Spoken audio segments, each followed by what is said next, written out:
بسم الله والصلاة والسلام على رسوله الكريم أما بعد. قال الإمام أبو عبد الله محمد بن إسماعيل البخاري رحمة الله عليه: باب قول الله تعالى: ونضع الموازين القسط ليوم القيامة وأن أعمال بني آدم وقولهم يوزن. وقال مجاهد: القسطاس العدل بالرومية. ويقال القسط مصدر المقسط وهو العادل، واما القاسط فهو الجائر. قال حدثنا احمد بن اشتاب قال حدثنا محمد بن فضيل عن عمارة بن القعقاع عن ابي زرعة عن ابي هريرة رضي الله عنه قال: قال النبي صلى الله عليه وسلم: كلمتان حبيبتان الى الرحمن خفيفتان على اللسان ثقيلتان في الميزان سبحان الله وبحمده سبحان الله العظيم. السلام عليكم. नाम भरत परवीर, बिजली मौलाना कलीमुद्दीन, घर जद्दूकहा, धनुषा जिला नेपाल। बिस्मिल्लाह वस्सलातु वस्सलाम अला रसूलिल करीम अम्मा बाद।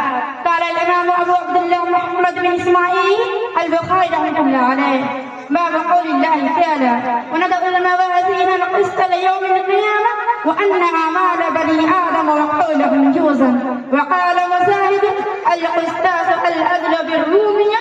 ويقال القسط مصدر المقسط وهو العادل، وأما القاسط فهو الجائر.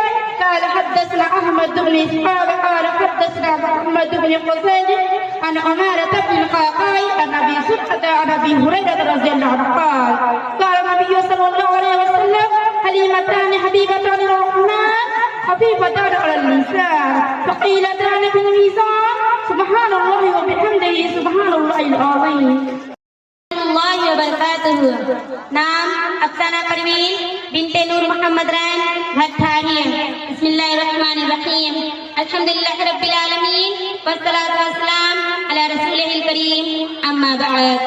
قال الإمام أبو عبد الله محمد بن إسماعيل البخاري رحمة الله عليه: باب قول الله تعالى: ونضع الموازين القسط ليوم القيامة وأن أعمال بني آدم وقولهم يوزن. وقال مجاهد: القسطاس العدل بالرومية.